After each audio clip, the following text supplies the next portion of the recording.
ইংরেজ শাসনামলে দেশের যে প্রান্তে নীলের চাষ হতো সেই নীলকে কেন্দ্র করে যে জায়গার নাম হয়েছিল সেই নীলফামারী থেকে বন্দর নগরী চট্টগ্রাম পর্যন্ত যাত্রা শুরু করলো নীলফামারী কেন্দ্রিক অপারেটর রব্বানী পরিবহন। দেশ এবং দেশের বাইরে যে যেখান থেকে আমার এই ভিডিও দেখছেন সবাইকে সুস্বাগতম জানিয়ে শুরু করছি আজকের ইনফরমেশন ভিডিও। রব্বানী পরিবহন ইতিপূর্বে নীলফামারী থেকে সৈয়দপুর রংপুর হয়ে রাজধানী ঢাকা পর্যন্ত যাত্রী সেবা দিত। তবে এ মাসের ৩ তারিখ অর্থাৎ মে মাসের ৩ তারিখ ২০২৪ সাল থেকে তাদের নতুন রুট চালু হলো নীলফামারী থেকে বন্দর নগরী চট্টগ্রাম পর্যন্ত। অশোক লেল্যান্ড B1616 মডেলের চেসিসের উপরে নির্মিত এই বাসগুলো ১৬০ হর্স পাওয়ারের ইঞ্জিন, ৬ সিলিন্ডার বিশিষ্ট এবং ৭ গিয়ার বক্সের। এই ইঞ্জিনগুলো প্রতি লিটার ফুয়েলে ৪.৫ কিলোমিটার পর্যন্ত যেতে পারে এবং লম্বায় এই চেসিসগুলি ১০.৮২ মিটার পর্যন্ত হয়ে থাকে।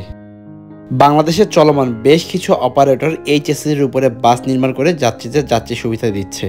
এর মধ্যে অনেক বড় বড় নামকরা ব্যানারও রয়েছে।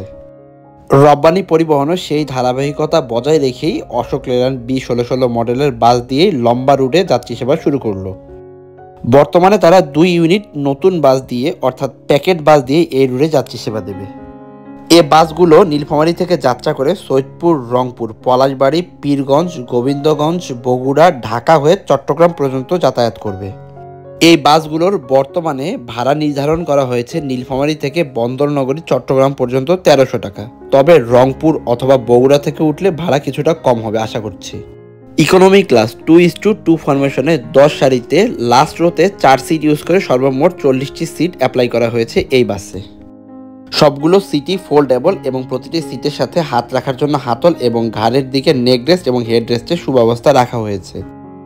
আমার কাছে পার্সোনালি যে জিনিসটা খারাপ লেগেছে সেটি হলো সিটগুলোর সাথে লেগ রেস্টের কোনো সুব্যবস্থা রাখা হয়নি। এত লম্বা দূরত্বের ভ্রমণ, তাই এই সিটগুলোর সাথে লেগ রেস্ট ব্যবহার করলে যাত্রীরা একটা এক্সট্রা সুবিধা পেত।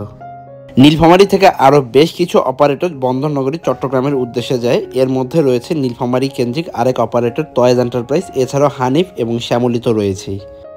তবে যে বাসগুলো নীলফামারী থেকে চট্টগ্রামে চলাচল করে কোনো বাসেই বর্তমানে লেগ রেস্টের সুবিধা দেওয়া হয়নি। যারা এই বাসে ঢাকা হয়ে চট্টগ্রাম পর্যন্ত ভ্রমণ করতে চান তাদের সুবিধার্থে বিভিন্ন কাউন্টারের নাম্বারগুলো আমি ডেসক্রিপশন বক্সে শেয়ার করে রাখবো।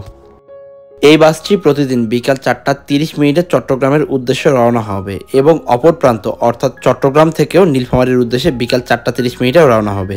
৩ তারিখ নীলফামারী কেন্দ্রীয় বাস টার্মিনালে বাস কোম্পানির ম্যানেজমেন্ট এবং বাসের যারা স্টাফ রয়েছেন সবাই মিলে এই রুটটির উদ্বোধন করেন।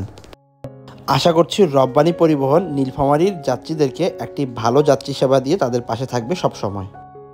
আজ এখানেই শেষ করছি। ভ্রমণ এবং বাস বিষয়ক যে কোনো ইনফরমেশনের জন্য আমার এই চ্যানেলটিকে সাবস্ক্রাইব করে বেল বাটনে প্রেস করে রাখতে পারেন। আবারও দেখা হচ্ছে নতুন কোনো ইনফরমেশন বা নতুন কোনো ব্লগ ভিডিও নিয়ে। ততক্ষণ পর্যন্ত সবাই ভালো থাকবেন, সুস্থ থাকবেন। শুভ বিদায়।